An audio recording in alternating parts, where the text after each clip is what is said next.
Greetings travelers, I'm Khryztof and this is Travel the World. Today I'm going to talk about my trip to Paris. We spent 4 long rainy days in Paris, so I'm going to break it up into 2 parts.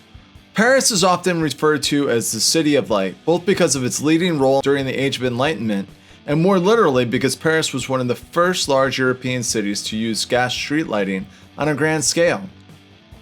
When we arrived in Paris, our heads were spinning. We exited the bullet train and walked into the Paris Nord station. It was the busiest station that we had encountered so far on our trip. Compared to Grand Central Station in New York, Paris Nord was a madhouse. I found out that it's actually the busiest train station in the world outside of Japan. Everyone says the French are all rude, but as we cluelessly navigated the metro station, a man in his 50s spotted us and helped us find a ticket machine and walked us to the correct platform. Then he disappeared into the masses. 2 metro trains and 20 minutes later we arrived at La Défense. It was outside the city center and just across the Seine River from the campground RV park that we had booked for the next few nights. You might be thinking, who goes to Paris and goes camping? Well, what you find is that you could spend $100 a night and stay at a 1-star hotel, or you could camp in your own tent for $25 a night. You still think that sounds crazy? Well, it was. But sometimes you have to experience something to know whether it's worth doing or not. The campground was just on the edge of the park, Bois de Boulogne. If you remember Jeremy from the Belgian episode, Jeremy told me that Bois de la Boulogne was a sketchy area where prostitutes hang out, so we needed to be careful after dark for gangsters and pimps. It was a beautiful sunny day though, so it was a nice stroll through the park. The next morning we woke up early to have breakfast at a real Parisian cafe for some crepes. Then we waited in the long line for the Louvre. Like a stupid tourist and art lover, the first thing that I wanted to see was the Mona Lisa. So as soon as they let us in like a herd of cattle, I showed my museum pass and headed on my journey. There were signs on the walls with a picture of the Mona Lisa and then an arrow pointing, so we followed the arrows and saved every other piece of amazing art until later. We power walked down the hall and climbed the steps to the Winged Victory. Around the corner we dashed past the Venus de Milo, and there it was, La Gioconda. People always say that they aren't impressed with the Mona Lisa. People always say that they thought it'd be bigger, which made me imagine it in my head the size of an 8x10 photograph. The painting looked like it was probably 16x20, but it probably appears smaller because you have to stand behind the velvet rope 20 feet away. Needless to say, I thought it was pretty awesome just to be in the same room.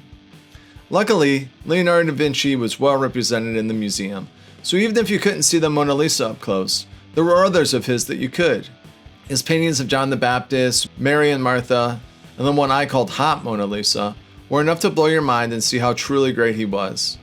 There were so many works at the Louvre that I couldn't possibly remember everything that I saw that day, but it was a lot. We spent close to 7 hours walking through all the different galleries and hallways. We battled the crowds to go back through the entrance and see all the statues we missed in the beginning.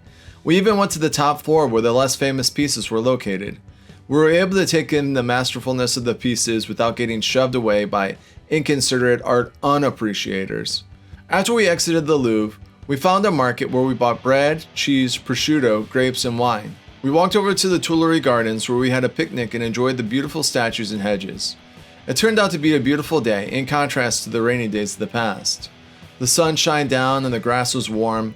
We lay back, slowly eating our feast and sipping our wine. When we finished, we crossed the Seine and walked down to the Musée d'Orsay. The museum was supposed to close in an hour, so we really had to rush through if we were going to see all the Monets, Manets, Renoirs, and Cézannes. All of the Impressionist paintings that you were waiting to see that weren't represented in the Louvre were available for viewing. Around every corner we were jumping into a page of our art history books and taking a few seconds to enjoy the amazing techniques of the artists that changed the game and saw things a little differently. By the time we were escorted out of the d'Orsay, we were exhausted. Between our lack of sleep the previous night and just the energy required to download all of that visual information into our brains, we were pretty fried. The last Paris site that we visited before heading back to the camp was the Eiffel Tower. When we arrived at the metro stop and climbed the steps, all we had to do was turn our heads, and there it was all lit up and sparkling. We walked around all 4 sides and walked underneath. There were lots of tourists and we mused at the idea of setting up a caricature stand to cater to the masses that were crowding below. From the metro station, we crossed the road to the bus stop and took the bus to the stop closest to the campground. In the darkness, we looked like we were miles away from civilization. It was dark and foggy, and while I could hear voices in the woods, it was like a scene out of a horror movie. We turned on our flashlights to illuminate the way and followed the trail between the trees, and through the park. I looked to the left, and under some trees near a small pond, there appeared to be people laying in the grass talking. The rumors of prostitution may have actually been true. We continued back to the campground and went back to our tent to settle down for the night. Sometime in the middle of the night it started raining. While I thought our tent was watertight, a bit of water was seeping through the seams, and when we woke in the morning we were soaked. Well, I guess that's where paying more to stay indoors does come in handy.